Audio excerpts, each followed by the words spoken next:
सरकार की और मोदी जी का कहना है कि हर तरह से शिक्षा भी प्राप्त हो रही है लोगों को और रोजगार भी मिल रहा है और खाद्य सामग्री भी मिल रही है।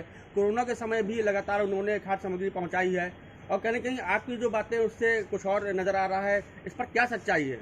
सच्चाई ये है कि इनकी जितनी योजनाएं चल रही वो पेपर पर चल रही है, टीवी पर चल रही, कि धरातल पर योजना नहीं चल रही। आप भी यहाँ के निवासी, आप भी देख सकते हैं कि यहाँ पर शौचालय बने महिलाओं के लिए, लेकिन महिलाओं के लिए वो शौचालय आज तक खुले नहीं है। यहाँ अभी कचहरी में आप पत्रकार हैं, आम जनमानस के लिए पानी पीने की व्यवस्था नहीं है। आप गाँव में जाइए, जो बोलते हैं सड़कें अच्छी हैं। मैं अभी परसों गई थी इधर क्या नाम है नारायणी क्षेत्र में, इस तरह सड़कें थे कि एकदम मौत को दावत दे रही थी। तो ये सारी इनकी योजना झूठ बोल रहे हैं, क्योंकि यहाँ के जो जनप्रतिनिधि हैं वो काम नहीं करना चाहते, एसी से बाहर निकलना नहीं चाहते। कोरोना टाइम में आपने देखा, अगर अच्छी व्यवस्था होती तो किस तरह लोगों की लाशों को गंगा के बाहर, पानी नहीं था, दफनाया गया है। आप एक बेटा अपने पिता की लाश लेने से मना कर देता था। ऑक्सीजन की कमी से, दवा की कमी से, बेड की कमी से कितने लोगों की मृत्यु हुई है। जहां रोजगार की बात है तो आप देखिए लगातार डाटा आ रहा है कि रोजगार घटता जा रहा है। रोजगार में प्लस पॉइंट में जीडीपी, आप देखिए देश की अर्थव्यवस्था कहाँ चली गई है। देखिए, जब देश का चौथा स्तंभ मीडिया बिल्कुल इन सच्चाई पर उजागर करती है, अपनी बात को सामने लाती है, कहीं कहीं उन्हें कई परेशानियों से जूझना पड़ता है।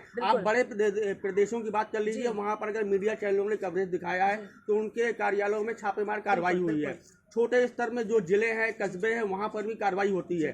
तो कैसी आवाज उठेगी, कैसे इन मामलों का समाधान होगा, इस पर क्या करेंगी आप, क्या करेगी आपकी संस्था और क्या करेंगी आप इसके लिए? देखिए, हम लगातार लोगों को जागरूक कर रहे हैं कि आप अपनी आवाज़ स्वयं उठा लीजिए, और जब तक हम अपनी आवाज़ को स्वयं नहीं उठाएंगे, वो चाहे पत्रकार हो, चाहे आम जनता हो, यहाँ कोई किसी की बात सुनने वाला नहीं। और रही बात पत्रकारों की, तो आप देख रहे हैं कि पूरे देश में एक तरह से अभिव्यक्ति की आज़ादी एकदम छीन ली गई। अगर पत्रकार अपनी कलम से सच लिखता तो उसको धमकी, उसको जेल। आपने सीधी की घटना देखा है, पत्रकारों को अर्धनग्न कर दिया गया था। बलिया में आपने घटना देखा, उड़ीसा में देखा है, पत्रकार के ऊपर बेड़ी पड़ गई है। तो ये हमारी पत्रकार और आम जनता की भारतीय संविधान की अवहेलना है और अभिव्यक्ति की आज़ादी पूरी तरह से छीन ली गई है। लोकतंत्र पूरी तरह से समाप्त हो रहा है और वो दिन ज़्यादा दूर नहीं है। ये देश फिर से गुलामी की ओर जाएगा और इसी देश को आज़ाद कराने के लिए ना तो भगत सिंह है कोई, ना तो चंद्रशेखर आज़ाद है, ना तो कोई रानी लक्ष्मीबाई है।